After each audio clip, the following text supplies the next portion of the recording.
13वीं सदी का अनातोलिया एक ऐसा वक्त और जगह जहां एक छोटे से खाना बदोश कबीले ने तारीख़ की बुनियादें हिलाकर रख दी। आज के इस तारीख़ी जायज़े में मैं पेश कर रहा हूं उन औराक की तफसील जिनमें हम देखेंगे कि कल्लाजा हिसार की तबाही के बाद खित्ती में ताकत का तवाज़ुन कितनी तेज़ी से बदल रहा था। उस्मान गाजी की उभरती हुई ताकत ने बाज़ंतीनी सल्तनत की जड़ों में वाक़ई खौफ बिठा दिया था। आज हम इस वाक़े की गहराई में जाएंगे कि कैसे एक पहाड़ी दर्रे की झड़प ने दरहकीकत एक अजीम सल्तनत की बुनियाद रखी। एनीगोल के तकफूर का ये पैगाम ज़रा गौर से सुने कि लाजा हिसार के गिरने के बाद दुश्मन के कैंप में कैसी मायूसी और खौफ फैल चुका था। इसका अंदाज़ा इन अल्फाज से बखूबी लगाया जा सकता है। वो खुद को बेदिफा महसूस कर रहा था और जानता था कि उस्मान गाजी कोई आम जंगजू नहीं है। ये महज एक इंतबा नहीं था, बल्कि बिज़ंतीनी इक़्तिदार को बचाने की एक इंतहाई मायूस कुन और आखिरी पुकार थी। हालात इतनी तेज़ी से जंग की तरफ बढ़ रहे थे कि पलक झपकते ही नक्शा बदल गया। सबसे पहले कलाजा हिसार की तबाही, फिर चंद ही दिनों में एनीगुल और कुरे हिसार का दिफाई इत्तेहाद बन गया। उनका बस एक ही मकसद था, यानी उस्मानियों का मुकम्मल खात्मा।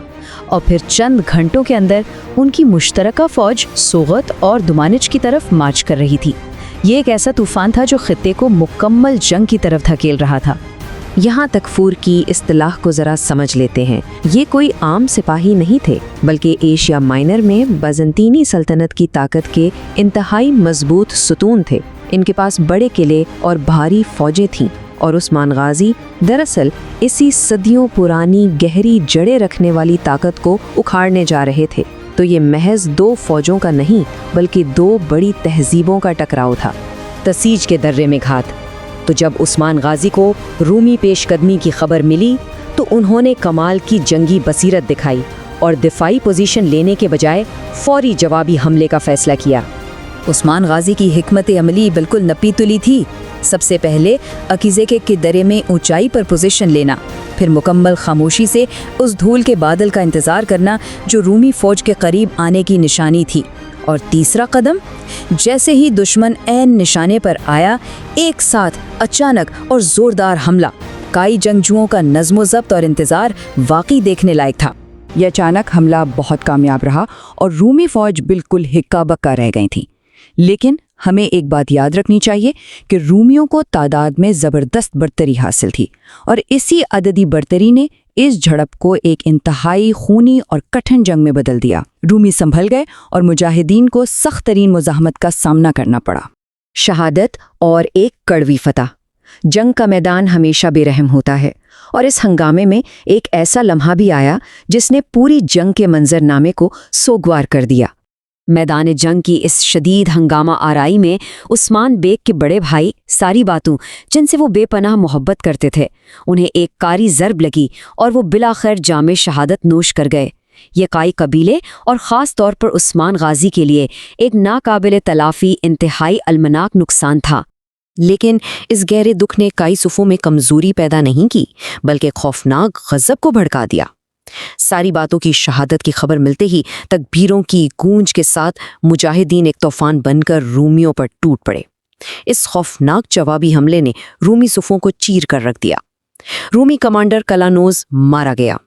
कमांडर के गिरते ही रूमी फौज की हिम्मत जवाब दे गई और वो बिखर कर भागने लगे। ये उस्मान गाजी की एक बेमिसाल फौजी कामयाबी जरूर थी, मगर अपने अंदर एक बहुत बड़ा गम समेटे हुए। सल्जूकी सुल्तान की आमद। अब जरा मैदाने जंग के इस खून खराबे से निकलकर बड़े सियासी मंजरनामे को देखते हैं। अकीज़ जजीरे की गूंज जब अनातोलिया के सल्जूकी सुल्तान तक पहुंची तो उनका रद्द अमल बिल्कुल वाज़े और डोटोक था। उन्होंने फौरी तौर पर अपनी फ़ौज को मुतहर्रिक किया, क्योंकि उनके नज़दीक ये महज कोई छोटी झड़प नहीं, बल्कि रियासत के खिलाफ खुली बगावत थी। अब ज़रा इस मंजर का तसव्वुर करें।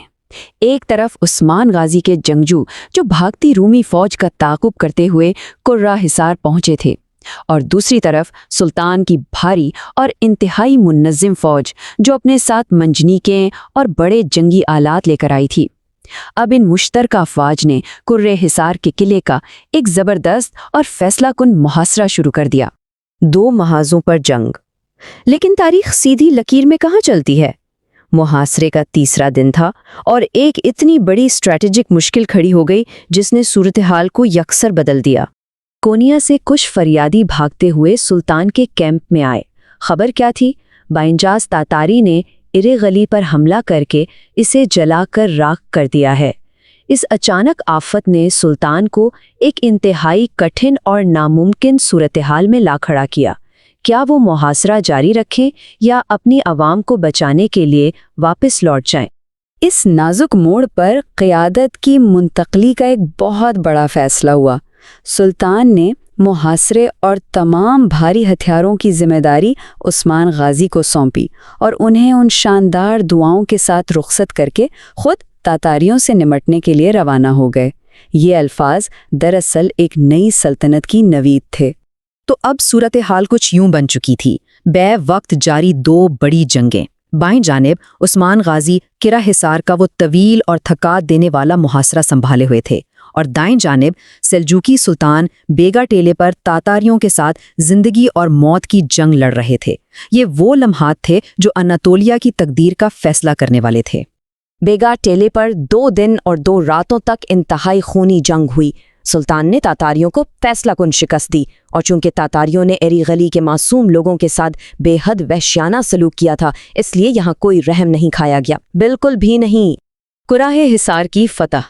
درِ اسنا واپس چلتے ہیں عثمان غازی کی طرف، جہاں قلعہ حصار کی فصیلوں کے نیچے تاریخ ایک نیا موڑ لے رہی تھی۔ بالآخر محنت رنگ لائی اور قلعہ حصار فتح ہو گیا۔ غدار تکفور کو گرفتار کر کے سزائے موت دی گئی۔ بے پناہ مال غنیمت غازیوں میں بانٹا گیا۔ پھر عثمان غازی نے اپنے بھتیجے آخ تیمور کو خوشخبری اور مال غنیمت دے کر سلطان کے پاس بھیجا۔ سلطان اتنے خوش ہوئے کہ انہوں نے واپسی پر نئے جنگی آلات اور ڈھیروں انعامات بھیجے۔ اب اس خطے میں قائی قبیلے کی بالادستی پر کوئی شک باقی نہیں رہا تھا۔ 5 یہ محض ایک ہندسہ نہیں ہے، بلکہ یہ اس خطے میں آنے والے ایک بہت بڑے ثقافتی انقلاب کی علامت ہے۔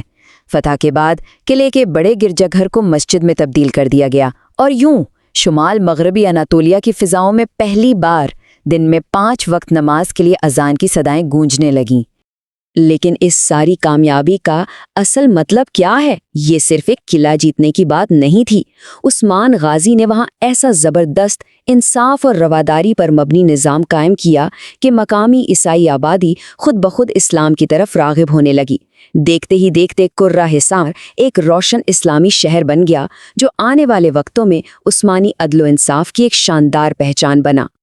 اب اس پورے واقعے کا جائزہ لینے کے بعد یہ سوال ذہن میں آنا بالکل فطری ہے، کیسے پہاڑی درے کی ایک چھوٹی سی جھڑپ جس میں عثمان غازی نے اپنا بھائی کھویا اور پھر ایک قلعے کی فتح، وہ چنگاری بن گئی جس نے آگے چل کر پوری رومی سلطنت کو نگل لیا۔ ذرا اس پر غور کیجیے گا۔ آج کے اس تاریخی تجزیے میں بس اتنا ہی۔